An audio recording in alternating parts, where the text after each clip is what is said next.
There is a hill on the western edge of the old Solberg claim that looks, in winter, like the back of a sleeping animal. The grass on its southern face grows thicker than anywhere else on that stretch of land, fed by some deep arrangement of soil and moisture that the surface weather cannot reach. I have passed that hill perhaps 2,000 times in my life, on horseback and later by wagon, and I did not understand what it was telling me until a Norwegian woman I barely knew taught me to read it properly. That was in the autumn of 1887. I was 38 years old and had been the only physician in Harlan County, Kansas, for 6 years. I knew the land the way a doctor knows a long-term patient, well enough to treat the symptoms, not well enough to understand the cause. I knew that the winters came fast and stayed long. I knew that the sod houses the settlers built, for all their practicality, leaked heat the way a cracked vessel leaks water. I knew that every January I would make rounds through the county and find children with lung complaints, old men with fingers gone purple at the tips, and families huddled 4 and 5 to a bed, not for affection, but for shared warmth. I treated what I could treat, and I wrote in my ledger what I could not. And I believed, in the way that busy men believe things without examining them closely, that this was simply the price of living in a place that wanted to be cold. I was wrong about that.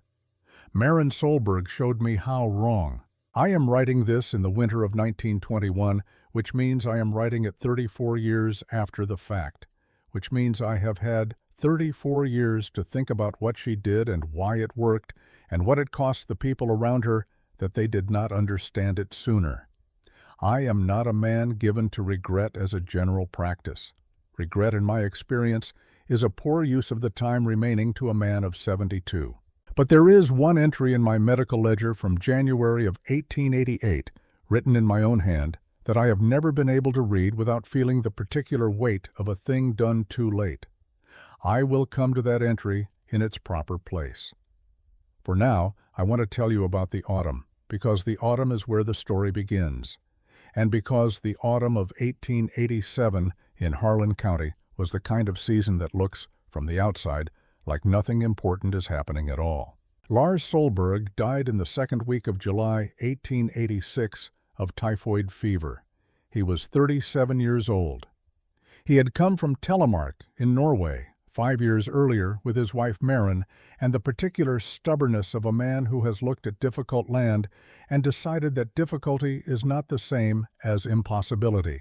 He had filed a homestead claim on 160 acres of rolling prairie west of the settlement, built a sod house of reasonable construction, broken 40 acres of ground, and was in the process of becoming, by all local estimation, a farmer who might actually last. Then the water from the creek that fed his hand-dug well went bad in a dry summer, the way water will in a dry summer when it sits too long and the heat works on it. And Lars Solberg drank from it 3 days before he understood what was happening to him, and by the time I was called out to see him, the fever had already done most of what fever does when it has decided to be serious. I will not dwell on what I could not do for him. I have spent enough years with that particular accounting. What matters for this record is what Lars left behind. He left behind 160 acres of claim land, of which 40 were broken and 20 were in reasonable production. He left behind a sod house that had been adequate for 2 adults and was becoming, year by year, less adequate for 2 adults and 2 children.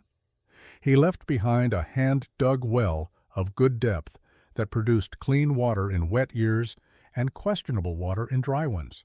He left behind a small leather-bound Bible in Norwegian, a thermometer intended for measuring temperatures in livestock shelters, a set of iron tools in various states of repair, and a store of firewood that his wife would later calculate on a September evening by the light of a kerosene lamp to be sufficient for approximately 6 weeks of heating a house that would require 4 months of heating. He left behind Astrid, who was 7 years old at the time of his death and 8 by the autumn I am describing, and who had her father's way of watching things carefully before she spoke about them. He left behind Petter, who was 4 and then 5, and who had a cough that came with the cold weather and went with the warm. the kind of cough that a physician notes and watches and worries about, in the way that physicians worry about things they cannot yet name, and he left behind Maren. I should describe her as she was then, because the woman I am describing is not the woman she became later, and the difference matters. In the autumn of 1887, Maren Solberg was 34 years old and had been a widow for 14 months. She was not a large woman, but she was a strong one, with the particular kind of strength that comes from work rather than from size. Her hands were calloused in the way that farming hands are calloused, evenly and completely, as if the skin itself had decided to become something more durable. She spoke English adequately, which in Harlan County in 1887 meant she could conduct necessary transactions and follow the general direction of a conversation, but she thought in Norwegian, and the translation showed, not as ignorance, but as a slight delay between what she understood and what she was able to say. People who did not know her well sometimes mistook that delay for slowness. It was not slowness, it was precision. She was a woman who did not say things she did not mean, and she took the time to mean them correctly. I first met her in the spring of 1887 when I came to see Petter about the cough. She met me at the door of the sod house with the kind of directness that I have come to associate with people who do not have the luxury of social indirection, showed me to the boy, answered my questions without elaboration, and paid me with 2 eggs and an apology for the eggs, which she said were smaller than she would have wished. I told her the eggs were fine. She said she would have preferred to pay in coin. I told her eggs were acceptable currency in Harlan County in the spring of 1887, which was true. She nodded as if filing this information away for future reference and showed me out. I drove back to the settlement thinking she seemed competent, which was, I recognize, a modest assessment of a woman managing a 160-acre claim alone with 2 children and a failing sod house. But competence was what I was looking for in those days. It was, in my observation, the rarest commodity on the frontier. The sod house was failing. I did not understand how seriously it was failing until Maren told me, much later, about the evening with the candle. It was a habit she had developed in the weeks after Lars died, a practical habit born of the practical recognition that a sod house is not a static structure. Sod expands in wet weather and contracts in dry, and the summer of 1887 had been the second consecutive dry summer in that part of Kansas, which meant 2 seasons of contraction working on walls that had been built for a different moisture content. In the evenings, after Astrid and Petter were in bed, Maren would take the kerosene lamp and walk the perimeter of the interior walls, holding the flame close to the surface and watching it. A steady flame meant a sealed wall. A flame that bent, however slightly, meant a gap.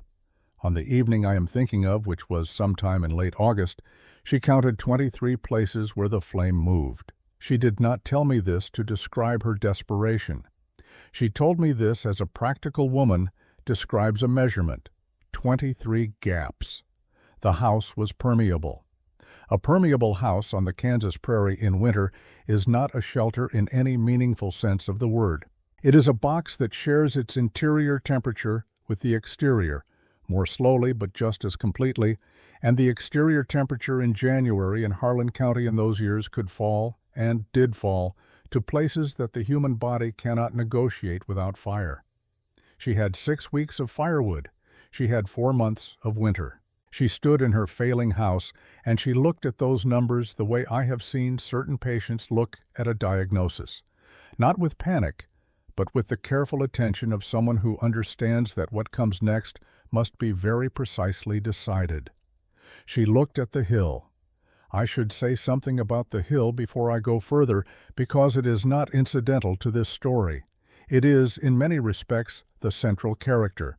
The hill on the western edge of the Solberg claim is what the local farmers called a roll, one of the long, low swells of land that the glaciers left behind when they retreated, and that the prairie grasses subsequently covered so completely that you can walk over them without clearly perceiving that you are walking uphill. It faces south on its lower slope, which means that in the winter months, when the sun travels low across the southern sky, that face receives direct light for most of the short daylight hours.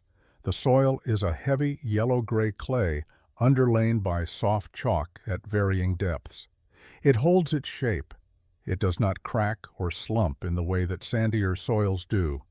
It is, to use a word that Maren herself used when she described it to me later, patient. It simply sits there and accumulates the slow work of seasons, taking in what the air above it offers and releasing it back in its own time, indifferent to the urgency of the surface world. Maren had been looking at that hill for a year. She had looked at it the way a woman looks at a resource she does not yet know how to use. She had watched the snow melt from its southern face a week before it melted from the flat ground around the sod house. She had noticed in the early spring that the cattle drifted toward its base when the nights were still cold, as if something there was marginally warmer than the open ground. She had pressed her hand flat against the south face of the hill one afternoon in October, after the first frost had whitened the surrounding grass, and felt that the soil 3 inches below the surface was not cold at all. She had grown up in Norway in the house of her grandmother, a woman named Ingrid, who had built her home into a hillside because hillsides, in Ingrid's understanding, were where the earth stored what the summer had given it. The house had been called a jordkjeller, which translates approximately as an earth cellar, though that translation does not capture what it actually was, which was a room held in the long memory of the ground, insulated not by any manufactured material, but by the simple mass of the planet pressed close on 3 sides and overhead. Maren had lived in that house until she was 12. She remembered the smell of it, dry earth and old timber, and something beneath both of those, something mineral and permanent that she had no word for in any language. She remembered that in the worst winters, when the wind came hard from the north and the surface of the world went white and featureless, the temperature inside the jordkjeller did not change. Her grandmother had said, in the matter-of-fact way of a woman who had lived long enough to have opinions about physics without knowing the word physics, "The earth does not forget summer, Maren. It keeps what the sun gave it. Longer than you would think. Longer than the cold can reach." Standing in her failing house in August of 1887, with 23 gaps in her walls and 6 weeks of firewood, Maren Solberg thought about her grandmother's hands pressing earth into a wall. She thought about the hill. She thought about her children asleep in the back room, and then she went to find her husband's thermometer. What happened next, the people of Harlan County did not understand for several months, and when they began to understand it, most of them understood it reluctantly, which is, I have found, the most common way that people understand things that should have been obvious from the beginning. Harlan Weeks, who ran the dry goods store on the settlement's main road and who served, by default, as the community's chief interpreter of what was normal and what was not, summed up the prevailing view one afternoon in September when he was watching Maren drag a length of salvaged iron pipe toward the base of the hill. He said to the man standing beside him, whose name I no longer remember, "I don't know what the Norwegian woman is doing out there, but I don't think it's going to amount to anything useful." He was not being cruel. He was being reasonable, which is sometimes worse. The thermometer that Lars Solberg had used for measuring temperatures in the livestock shelter was a simple instrument, a glass tube in a wooden frame, calibrated for the range that matters to animals and the people who keep them, from well below freezing to somewhat above what any living thing prefers.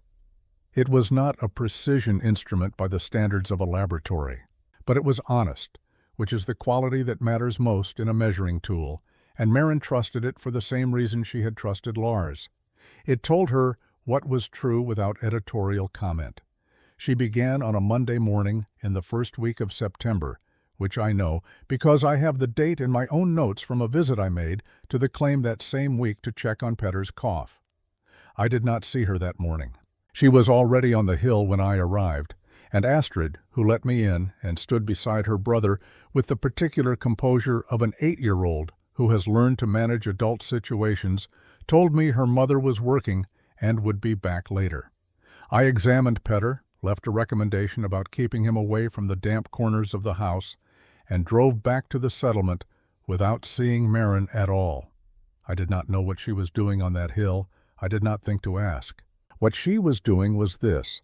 She had cut 3 small holes in the south face of the hill at 3 different depths, one at roughly 12 inches below the surface, one at 36 inches, and one at 6 feet, which required lying flat on the ground and working a narrow-bladed tool into the slope at an angle. Into each hole she placed a tin can packed with snow she had kept in the root cellar from the previous winter, sealed it loosely with a plug of sod, and then she went back to the house and waited 6 hours. When she returned in the afternoon, she pulled each plug and examined what was inside. The can at 12 inches had given up all its snow. The ground at that depth in the early September heat was warm enough to melt ice without difficulty. The can at 36 inches held a compressed mass of slush, cold but no longer solid, its structure surrendering to the warmth that had worked down from above. The can at 6 feet held snow that was still predominantly snow, dense and slightly crystalline at its center, softened only at the edges where it had touched the wall of the tin. She pressed her finger into it and noted the temperature by sensation, the way a person does who has learned that their own body is a reliable reference point. Then she took the thermometer and pushed it into the soil at each depth and waited for the reading to stabilize. At 12 inches in early afternoon, the soil registered 61 degrees Fahrenheit. At 36 inches, 58. At 6 feet, 54. She wrote these numbers on a strip of leather with a nail, the way her father had taught her to mark measurements when paper was not available, and she sat on the south face of the hill in the September sunlight and looked at them for a long time. I asked her, years later, what she was thinking in that moment. She was quiet for long enough that I thought she might not answer, and then she said, "I was thinking about the difference between 54 degrees and -20. She said it the way a mathematician states a proof, not as an emotional observation, but as the logical consequence of 2 numbers placed side by side. The difference between 54 degrees and -20 is 74 degrees. A sod house with 23 gaps in its walls, burning firewood at the rate winter demanded, might achieve, on a good night, a difference of 30 degrees between inside and outside. She did not have enough firewood to maintain even that. But the hill was already maintaining 74 degrees of difference in September without burning anything at all. She went back the next morning and took the same measurements at dawn before the sun had touched the slope. The surface temperature had dropped considerably overnight. The reading at 12 inches had dropped by 9 degrees. The reading at 36 inches had dropped by 3. The reading at 6 feet had not changed at all. That was the second piece of information she needed. The ground at depth did not respond to the daily fluctuation of air temperature. It was insulated from the short rhythms of heat and cold by the sheer mass of material above it, the way the bottom of a deep lake is insulated from the weather on its surface. What reached those depths was only the long, slow average, the accumulated memory of the entire season, stored in the mineral patience of the clay, and released so gradually that neither a single cold night nor a single warm afternoon could interrupt it. By January, what the ground at 6 feet would be slowly releasing was the warmth of July. The delay between input and output was measured not in hours, but in months. Her grandmother had said, "The earth does not forget summer." Her grandmother had been without the vocabulary for it, describing thermal mass. The third day was the day she decided where to build. She did not walk the hill looking for the best position. She read it, which is a different process and takes longer. She looked at the way the old runoff channels had cut through the slope in wetter years, because runoff channels tell you where the dense layers are and where the permeable ones are, and a permeable layer at the wrong depth means water, and water in an underground room means the kind of cold that no amount of earth above you can prevent. She looked at where the grass grew thickest, because thick grass means the soil beneath it is holding moisture at the root level, which means structural stability. She looked at the angle of the slope itself, measuring it by eye against the low arc of the September sun, calculating where the winter sun, lower still, traveling its shallow southern course, would fall in December and January. She chose a position roughly 2/3 of the way up the south face, slightly left of center, where the slope was stable and the sun would reach the entrance from mid-morning to late afternoon, even at the solstice. Then she pushed the thermometer into the ground at a shallow angle and found at 6 feet depth a reading of 56 degrees. She also found at 4 feet a layer of soft chalk. I want to dwell on this for a moment because it matters to the engineering of what followed, and because Marin's response to it illustrates something about the way she thought that I have tried, over the years, to emulate with indifferent success. A layer of chalk at 4 feet was a problem. She had intended to cut straight into the hill on a level plane, and a chalk layer at 4 feet meant that a level cut would break into that layer within the first few feet and compromise the structural ceiling of whatever room she was building. Another person might have abandoned the position and started reading the hill again from the beginning. Marin changed the angle. She would cut into the hill not on a level plane but on a downward grade of approximately 10 degrees, shallow enough that the room would feel level to a person standing in it, steep enough to carry the line of excavation under the chalk layer and into the solid clay below. The chalk would remain above her, intact, as part of the ceiling's natural structure. The 10-degree grade also meant, as she recognized immediately, that any water that found its way into the room would drain toward the entrance rather than collecting at the back.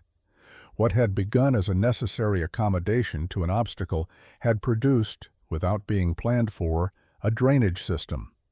She told me this without satisfaction, or rather with the specific flat satisfaction of someone describing a thing that worked out correctly and sees no reason to embellish the fact. I told her that in engineering there was a name for solutions that turned constraints into advantages. She said she did not know what engineers called it, but her grandmother had called it good sense. She began excavating on the 12th of September, which I know, because that is the date I find in the margin of my own ledger next to a note that reads, Solberg Claim. Mrs. S. digging on the hill. Purpose unclear. I had driven past on my way to another farm and seen her on the slope with a short-handled pick and a bucket on a rope, and I had made my note and continued on my way. I am not proud of that note. Purpose unclear. I had the same information she had, the same thermometer readings, more or less, though I did not know she had taken them, and I was a trained man of science who had been watching frontier families freeze for 6 years, and the purpose was not in the least unclear if you stopped to think about it with the right question in mind. I had not been asking the right question. I had been asking, what is she doing? The right question was, what does she know that she is acting on? The excavation was the kind of work that does not look dramatic from a distance and is, up close, almost entirely physical.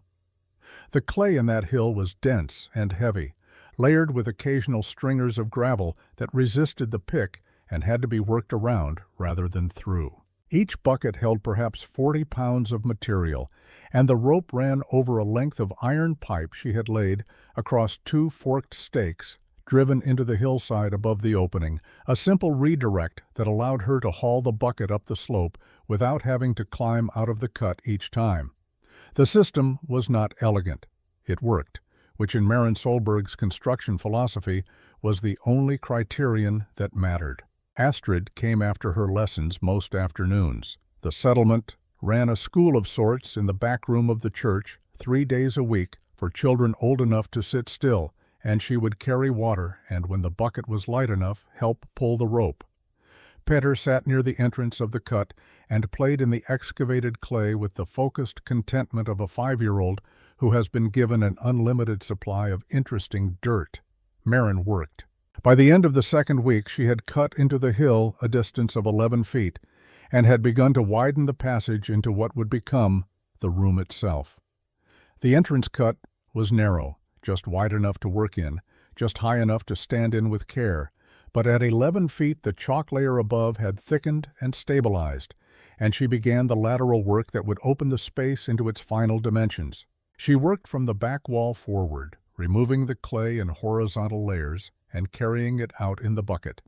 And the shape of the room that emerged from this process was not perfectly rectangular, because the clay did not come away in perfect rectangles, but it was geometrically sound, in the way that matters for a room meant to hold people through a winter, roughly 14 feet across, 18 feet deep, 7 feet from packed earth floor to chalk and clay ceiling, with the floor running at its 10-degree grade toward the entrance and the walls following the natural compression lines of the hillside so that the surrounding earth pressed inward and downward in a manner that strengthened the structure rather than threatening it. Gravity, in the right arrangement, is not an enemy of underground construction. It is the primary building material. It was during the third week that Harlan Weeks stopped his wagon on the road below the Solberg claim and watched for a few minutes. I heard about this from Weeks himself some months later, when the events of January had changed the context considerably. He said he had seen the mound of excavated clay growing at the base of the hill, and the rope running over the pipe, and the bucket going up and down, and he had tried to determine what purpose it could serve and had not been able to arrive at one that satisfied him. He said, "I thought maybe she was digging for water, but she already had a well. I thought maybe she was making a root cellar, but a root cellar doesn't need to be that far into a hill. I couldn't figure it out, so I drove on." I find this account interesting not for what Weeks failed to understand, but for how close he came. A root cellar. He had the right general category. What he lacked was the extension of the idea, the recognition that a root cellar large enough and deep enough and properly sealed is not merely a place to store vegetables, but a place to store people, and that the same principles which keep carrots from freezing in January will keep a family from freezing in January, if the room is built to a sufficient standard. The sufficient standard was what Marin was building toward, one bucket of clay at a time, while Weeks drove on, and I made my notes, and the settlement went about the business of preparing for a winter it did not yet know would be the worst in its recorded experience.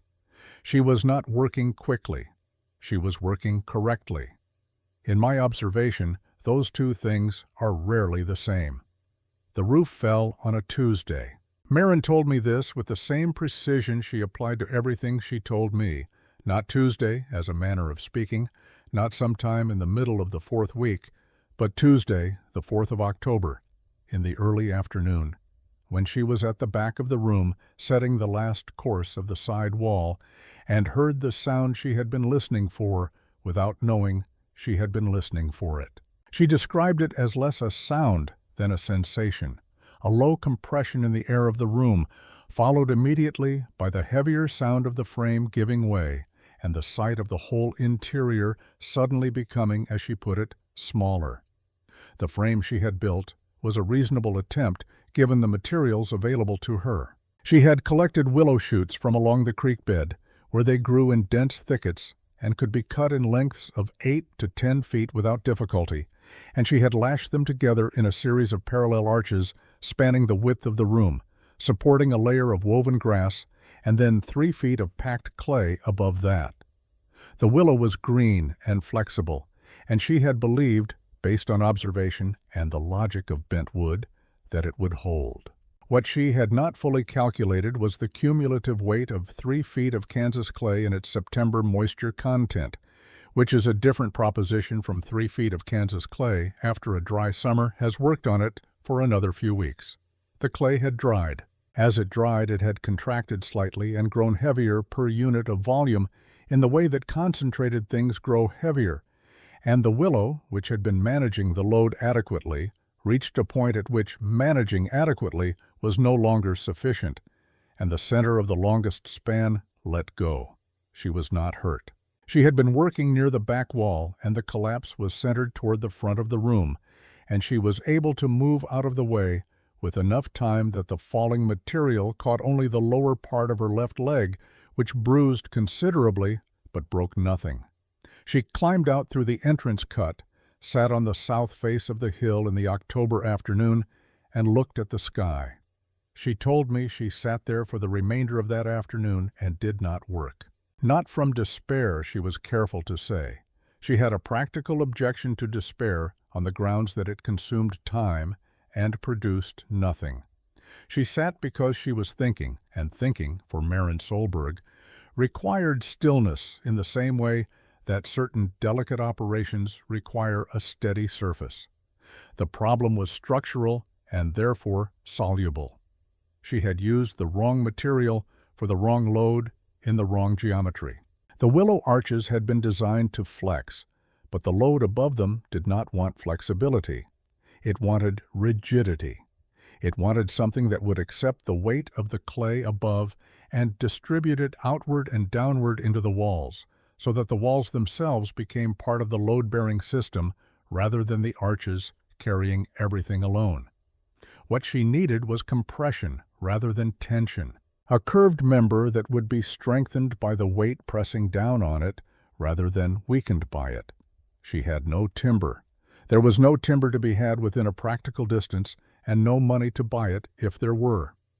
What she had, stacked at the east end of the claim where she had dragged them the previous autumn after the animal they had belonged to had died in the dry heat of August, were the large bones of a dairy cow, the pelvis, the femurs, the curved sections of rib, which were long and dense and shaped as it happened, in precisely the arc that a compression member needs to be shaped, bowed upward at the center, bearing its load not by resisting it but by converting it into outward thrust at the two ends, the same principle by which a stone arch stands, not because it is strong enough to hold the weight above it, but because the weight above it, pressing down on the curve, pushes the ends outward into the supports, and the supports push back, and the whole system locks itself together under the load that would destroy it if the geometry were any different. She had seen this, though she did not use these words, in the way that the skeleton of the dead cow had maintained its general shape through a year of lying on the open prairie, the soft tissue gone, the bones settling into the grass, and yet the curved spine still describing its original arc, because the vertebrae, stacked on their compression curve, held each other in place by mutual pressure. Wood rots. Bone endures. She spent Wednesday collecting the bones and Wednesday evening determining, by trial and placement, the spacing and positioning of the rib sections that would span the room. She worked them in pairs, each pair forming a composite arch, the two ribs overlapping at the crown and lashed with strips of wet rawhide that would tighten as it dried. Between the bone arches, she laid willow shoots, not as structural members, but as a substrate for the grass and clay above, a surface to hold the fill while the bone arches carried the weight. The bone arches were set not flat across the width of the room, but at a slight angle, so that their thrust lines pointed into the compressed clay of the walls rather than directly downward, and the walls, being compressed earth of considerable density, accepted that thrust without complaint. She rebuilt the roof in 3 days. When she packed the final layer of clay over the exterior and pressed her hand flat against the surface to test its solidity, it did not move. It felt, she told me, like pressing against something that had always been there. I should tell you about the walls, because the walls are where Maren solved a problem that every person who has ever considered living in an underground room has worried about, and solved it with materials that would not have seemed, to a casual observer, to have any particular technical significance. The problem is moisture. Kansas clay in September is one thing. Kansas clay in April, after the snowmelt has worked down through 2 feet of ground and the spring rains have followed behind it, is another. An underground room built of raw clay walls with nothing between the earth and the air will sweat in wet seasons and crack in dry ones. And the moisture that sweats from the walls in spring will chill the air of the room more efficiently than any cold day on the surface, because damp cold is a different creature from dry cold. It moves through clothing and flesh by different mechanisms and finds its way to the core of a person by routes that a dry wind cannot reach. Maren had Lyme. She had acquired it in a transaction that I only learned the details of much later, when she mentioned it in passing as part of a longer explanation of something else. She had traded her wedding ring for a 20-pound sack of agricultural lime from a farm supply merchant 3 settlements east. I did not ask her how she had felt about that transaction. It seemed to me that the question would have struck her as beside the point, and I had learned by then to respect her sense of what was beside the point. The lime went into the wall plaster in a proportion she worked out over several test patches on the east interior wall, enough to make the surface hard and slightly alkaline, which inhibits the growth of the mold and fungus that would otherwise colonize a clay wall in a damp season, and enough to make the surface hygroscopic in the specific useful way, meaning it would absorb ambient moisture from the room's air when the humidity was high and release it slowly as the humidity dropped, acting as a buffer rather than a source. The whitewashed lime surface would also, she understood, reflect the light of a candle more efficiently than bare clay, which, in a room with no windows, was not a trivial consideration. The floor she addressed differently. Beneath the packed clay of the final floor surface, she laid a bed of creek sand 2 inches deep, and beneath the sand, a thin layer of charcoal from her burn pile, crushed and distributed evenly. The charcoal was there for moisture.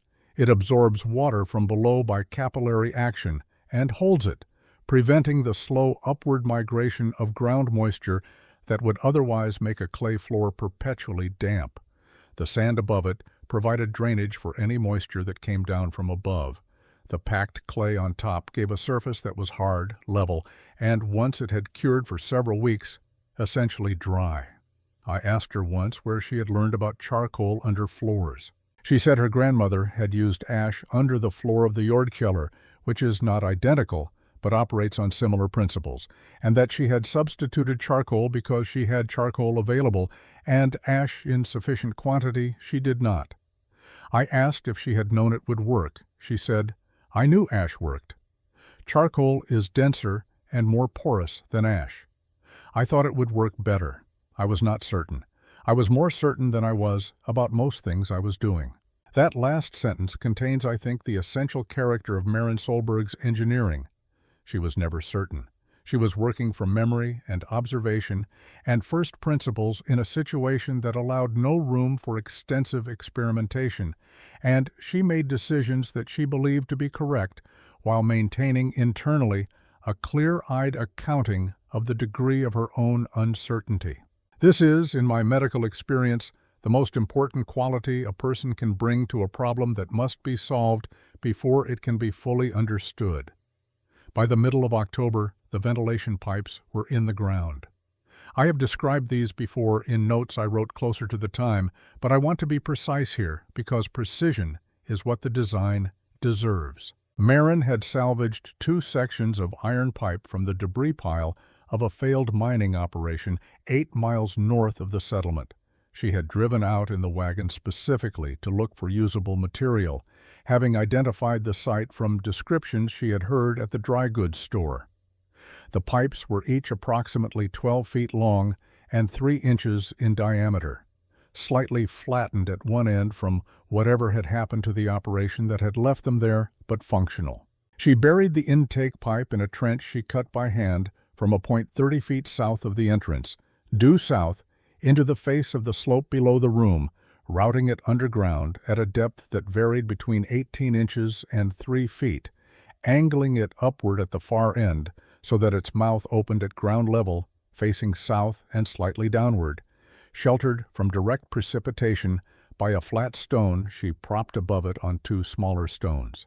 The pipe ran from that surface opening through 30 feet of buried earth before it entered the room through the lower section of the south wall, terminating near the floor. The air that traveled through it did not arrive at the temperature it had started.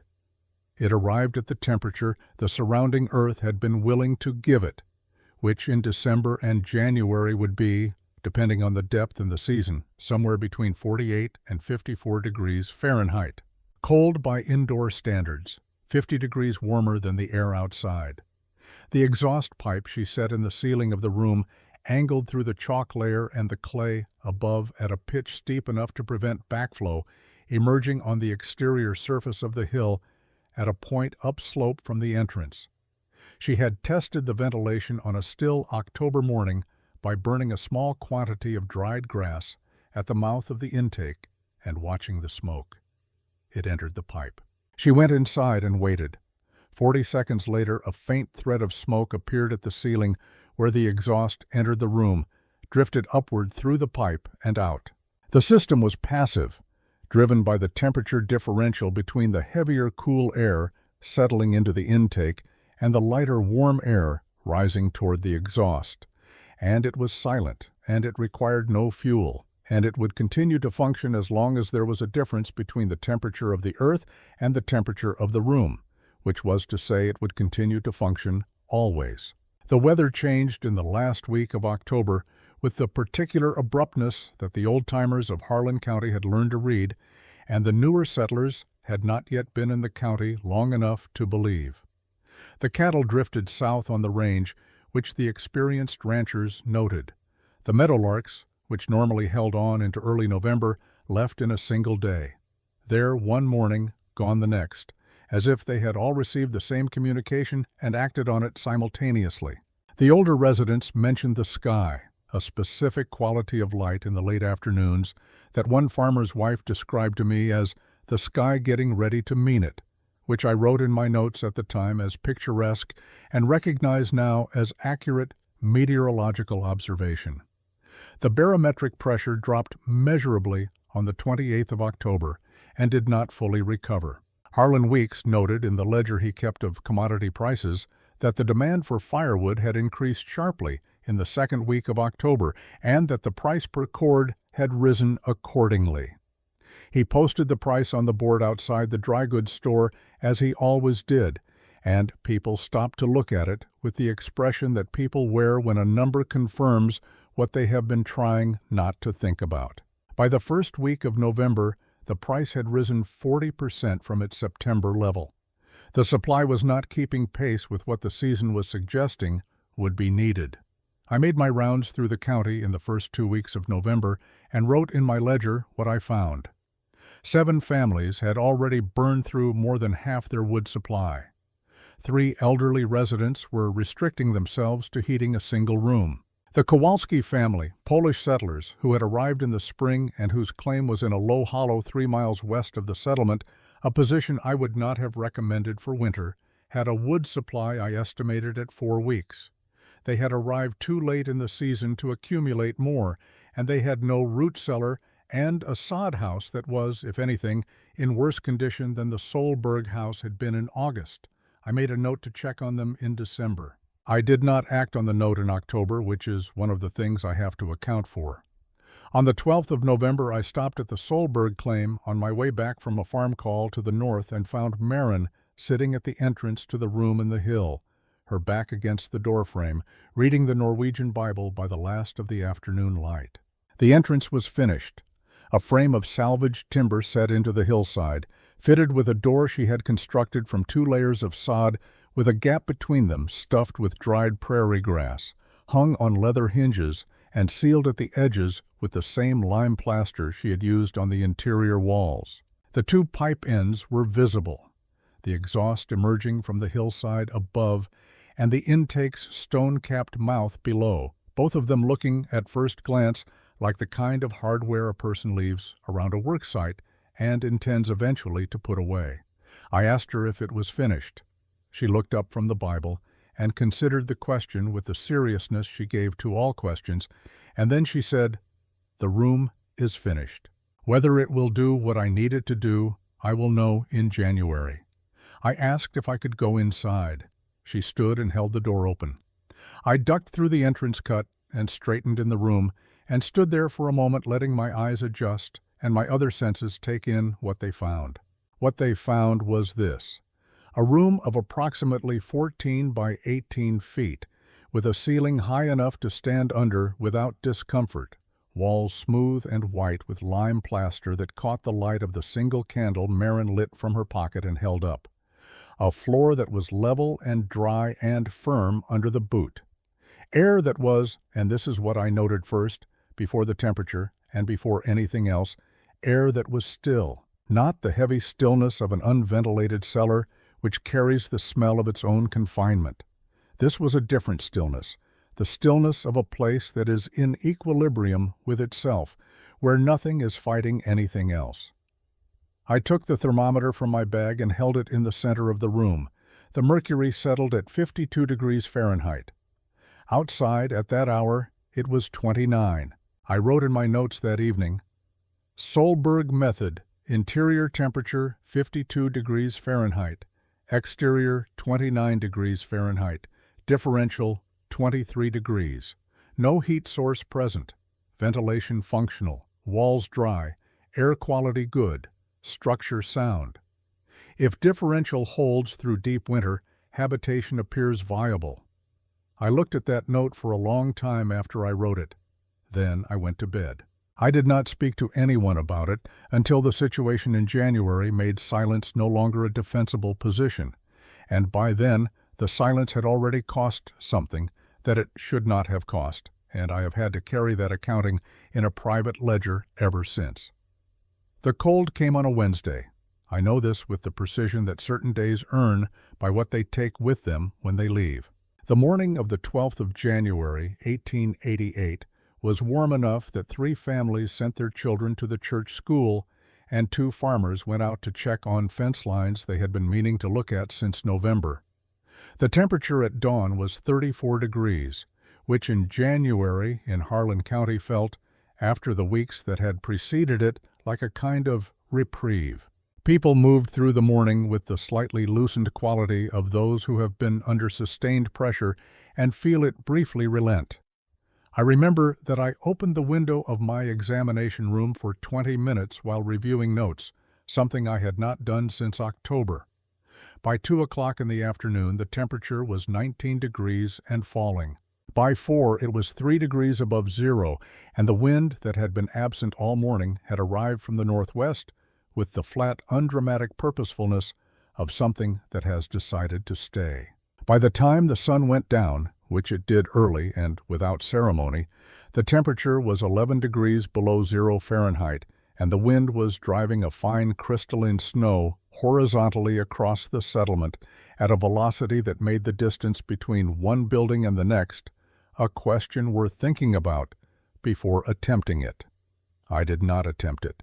I was in my house with the stove burning at its maximum practical rate and 2 wool blankets across my knees, and the temperature in my examination room, which was the coldest room in the house, was 31 degrees. I checked it with the thermometer because checking temperatures had become, in those months, a habit as automatic as checking a pulse. 31 degrees in my examination room. Outside, falling past 15 below. I thought about Marin's room in the hill. I thought about the reading I had taken in November, 52 degrees with no heat source at all, when the outside temperature was 29. The differential had been 23 degrees then. If the differential held, which was the question I had been holding since November, without fully examining it, then tonight, with the outside at 15 below, the room in the hill should be somewhere near 50 degrees. 50 degrees against 15 below zero is a difference of 65 degrees, maintained without fire, without fuel, without anything that could run out or go wrong in a storm. I wrote that number in my ledger, and then I sat with it, and I thought about the 7 families I had noted in November with depleted wood supplies, and about the Kowalski claim in the low hollow 3 miles west, and about the note I had written in October that I had not acted on. Then I put on every outer garment I owned and went out into the storm to see what I could do, which turned out to be considerably less than what the situation required. I will not describe at length what the next 4 days looked like from the surface of the world, because the surface of the world in those 4 days was not a place that rewarded description. It was a place that rewarded endurance and punished exposure, and killed, in the end, with the quiet efficiency of a process that does not require a decision, only an absence of adequate shelter, sustained for long enough. What I will say is this.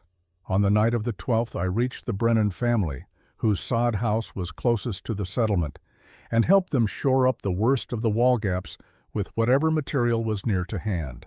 I reached 2 other families, before the wind made navigation impossible and forced me to shelter in the stone foundation of the old mill for 3 hours until I could see well enough to move again.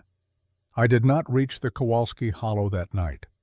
I did not reach it the next morning either, because the snow had drifted in the low ground to a depth that made the track impassable until the afternoon of the 14th, when 3 men with shovels went ahead of my wagon. We found Joseph Kowalski and his 2 sons alive, the boys because their father had wrapped them in everything the house contained and held them against his body through 2 nights, the father alive because the act of holding them had kept him warm enough. His wife, Agnieszka, had died before dawn on the 13th. She had given her coat to the younger boy. I wrote her name in my ledger with the date. I write it here, Agnieszka Kowalski. She had been in Harlan County for 8 months. I had never met her. I had a note in my ledger from October to check on her family, and I had not gone. I carry that note still, not in the ledger, which I could close, but in the way that certain failures of timing lodge in a physician's memory and do not move. On the morning of the 14th, while the men were still working to reach the Kowalski Hollow, Harlan Weeks came to my door. He was not in distress. His house and the dry goods store, which shared a wall, had come through the worst of it with the help of a significant quantity of cordwood, and the thermal benefit of 2 buildings joined together. His wife was uncomfortable, but not in danger. He came, he said, because he had been thinking. He said it in the particular way of a man who has been thinking against his own resistance and has arrived at a conclusion that costs him something to state aloud. He said, "I want to understand what Maren Solberg built up there." I looked at him for a moment. I said, "You could have asked her that in September." He said, "I know it." That was all he said on the subject, and I did not press it, because Weeks acknowledging a thing plainly was worth more than most men's elaborate explanations, and because there was work still to be done, and the morning was not the time for retrospective accounting. I told him I would take him out to the Solberg claim that afternoon, after the roads were passable, and I told him to bring a notebook if he had one, because he was going to want to write down what she told him. He brought the notebook. He brought also, without my suggesting it, Lars Solberg's thermometer, which Maren had sent to the dry goods store in November with a request that Weeks hold it for safekeeping. He had done so without asking why. He understood, I think, that returning it was the appropriate gesture for that particular visit. We drove out in the early afternoon of the 14th through a landscape that had been rewritten overnight. The drifts had reorganized the familiar geography of the county into something that required relearning. Familiar landmarks, buried or displaced, fence lines erased, the road itself present only as a general inference from the lie of the land on either side. The sky had gone the specific blue that follows a hard storm in Kansas, a blue so clear and cold it looks manufactured, and the sun in it gave light without warmth, falling on the snow with a brightness that made you squint without providing any of what you were squinting at. The Solberg claim appeared first as 2 dark pipe ends emerging from the white surface of the hill, which was otherwise indistinguishable from a snowdrift. The entrance door was buried to its upper hinge. Astrid had shoveled a narrow path to it at some point in the previous day, and the path had partially refilled with blown snow, and we could see where she had shoveled again that morning. Maren met us at the door. She was dressed for indoors, no coat, no heavy outer layer, which told me, before I had taken any measurement, what I needed to know. A person dressed for indoors in the aftermath of the coldest night in the county's recorded experience is a person who has not been cold. She looked at Weeks with the level directness she brought to all her social encounters, which was not unfriendly but did not offer anything that hadn't been requested. Weeks held out the thermometer. He said, "I thought you might want this back." She took it and said, "Come in then." We ducked through the entrance and straightened in the room, and I heard Weeks make a sound that was not quite a word, a short exhaled sound of a man whose body has understood something before his mind has caught up with it. The room was warm, not dramatically warm, not the aggressive heat of a well-stoked stove, but warm in the way that a consistent thing is warm, evenly, completely, without the cold spots and drafts that characterize any heated surface-level room. I took the thermometer from Marin and held it in the center of the space. 49 degrees Fahrenheit. Outside at that hour, it was 17 below zero, a difference of 66 degrees. No fire, no fuel, no mechanism of any kind beyond the arrangement of earth and geometry and the slow, enormous patience of the ground. Weeks stood in the middle of the room and turned in a slow circle, looking at the lime-white walls, the dry floor, the two children, Astrid at the small table with a book, Peter asleep on the raised sleeping platform with the uncomplicated depth of a child who has not been cold, and the single candle burning without the slightest flicker in the still air. He stood there for a while without speaking. Then he held out his hand for the thermometer. Marin gave it to him. He walked to the entrance, ducked outside, stood in the 17 below air for 30 seconds with the thermometer held out before him, came back inside and looked at the reading. He wrote both numbers in his notebook without being asked. He looked at them for a long moment. He said, 66 degrees of difference. Marin said, yes. He said, nothing burning. She said, nothing burning. He was quiet again.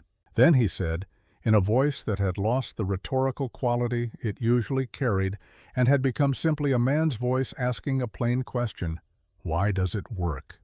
Marin sat on the edge of the sleeping platform and looked at him with the patience she extended to questions she considered worth answering carefully. She said, the earth is very large and very old, and it changes temperature very slowly. The sun warms it all summer, and that warmth moves down through the clay a little at a time, and by January it has reached the depth where we are sitting. The cold moves down too, but it is slower than people think, and it will not reach us this winter. We are sitting inside the Earth's memory of July. Weeks looked at the two numbers in his notebook. He did not say anything for a moment. Then he said, I should have asked you about this in September. Marin said yes, but you know it now. He tore the page from his notebook and set it on the table without explaining why. I understood why when I saw it there a week later, pinned to the wall behind the counter of the dry goods store with a nail. Two numbers in Weeks' handwriting, no label, no explanation. Customers asked about it, and he told them what the numbers meant. And they took the information away with them, the way people take away information that has been made concrete and measurable. Within the month he was stocking extra spades and telling customers in his straightforward merchant's manner that a family with a south-facing slope on their claim and a willingness to dig had the materials for a winter room already under their feet. It was not eloquent. It was, as most of the useful transmissions of practical knowledge are, entirely plain. It worked. By the spring of 1888, there were 4 families in Harlan County who had begun construction of earth-sheltered rooms on the south faces of whatever slopes their claims afforded. By 1892, there were 23. The method spread not through any organized instruction, but through the oldest mechanism of frontier information transfer, one neighbor watching another solve a problem and deciding that the solution was worth attempting. Marin answered questions when they were asked. She did not seek audiences. She spent one afternoon on a neighboring claim showing a farmer named Heidecker how to read a slope for depth and drainage before committing to a position, and she spent another afternoon showing Lena Brandt's son, who was building a new house that spring, how to proportion the lime in the wall plaster and why the floor layers needed to go down in the order they went down. That was the extent of what she called teaching, which she distinguished from demonstrating on the grounds that teaching implied she knew more than the person she was talking to, and in her estimation, she only knew what her grandmother had known, which was not the same as knowing more. Lena Brandt, when I spoke to her about those spring afternoons some years later, told me that watching Marin work through the instructions had made her understand something she had been carrying unexamined since she arrived in Kansas. She said, in Bavaria, my grandmother built into a hill. In Norway, Marin's grandmother built into a hill. We came to this country and we built up and out of the ground because that is what we saw everyone else doing. And we did not ask ourselves why we had stopped doing what our grandmothers knew. She paused, and then she said, "We forgot what we knew because we wanted to seem like we belonged here. And the winter did not care whether we belonged." I wrote that down when she said it. I have thought about it many times since. I am writing this in the winter of 1921, which is to say I am writing it as an old man in a warm room, with the particular luxury of retrospect that old men in warm rooms are afforded. Outside my window, the Kansas winter is conducting its usual business. The sky low and gray, the ground frozen, the bare branches of the single cottonwood I can see from my desk doing what cottonwood branches do in a January wind. It is cold. It is the kind of cold that kills people who are not adequately sheltered, which is the kind of cold that Kansas produces every year as a matter of course, and which the people of Harlan County have learned, over the 30 years since the winter I have been describing, to take seriously in advance rather than desperately at the time. Some of that learning has to do with Maren Solberg, though most of the people who practice it now do not know her name. In 1903, a young woman named Astrid Solberg published a short article in a Nebraska agricultural journal describing what she called the earth berm method of winter construction, its principles, its materials, and its application to the specific soil and climate conditions of the Central Plains. The article was careful and technical and gave credit, in its opening paragraph, to her mother's work in Harlan County in the autumn of 1887. I read it when it was published, and I read it again recently when I found my copy among old papers, and it seems to me now, even more than it did then, a remarkable document, the daughter giving language and permanence to what the mother had given form and proof, the knowledge that had traveled from a hillside in Norway to a hillside in Kansas, now traveling further into print, into the record, where it might be found by someone who needed it. I do not know whether Maren Solberg read the article. I lost touch with her after she moved north in 1897 to be closer to relatives who had settled in Nebraska. I know she was alive as of 1912 because I received a letter from Astrid that year telling me her mother was well and had a garden, and asked to be remembered to me. I wrote back and said she should remember herself to her mother and tell her that the hill on the west edge of the old claim still stood exactly as she had left it, which was true then and is true now. I drove past it last week. The entrance is grown over and the pipes have rusted to a color that blends with the clay, but the shape of the hill is unchanged, and the grass on its south face is still, even in January, slightly thicker than the grass on the surrounding ground. If you pressed your hand into that slope and held it there, 5 or 6 inches below the surface, you would find the earth warmer than the air above it. The differential would be modest this time of year, perhaps 8 or 10 degrees, but it would be there, reliable and unhurried, the long memory of the previous summer still at work in the dark below the frost line. The earth does not forget summer. I have been a physician for 44 years. I have learned in that time that the most durable knowledge is rarely the most dramatic, and that the most important solutions are often the ones that look from a distance like nothing much is happening. A woman sitting on a hillside with a thermometer and a strip of leather, writing numbers with a nail. A room carved into the earth by a person who could not afford to be wrong. 2 iron pipes protruding from a snow-covered slope, doing their quiet work in the middle of the worst night the county had known. These are not the images that make it into the official record of the frontier. The official record prefers things that are visible from the road. But the people who were warm that January knew what they knew, and the people who learned from them passed it on. And somewhere in Nebraska there is a woman of middle age who can tell you with technical precision why an earth-sheltered room on a south-facing slope will maintain a 50-degree differential without fuel, because her mother taught her, and her mother's grandmother taught her mother. And the knowledge is older than any of them, and will outlast all of us if we are careful enough to keep it. I close this record in the understanding that I have not done it full justice, because the full justice of it would require me to have acted sooner and spoken sooner and been less satisfied with the comfort of merely knowing. But I have written what I saw and measured what I could, and I have put Maren Solberg's name at the center of it where it belongs.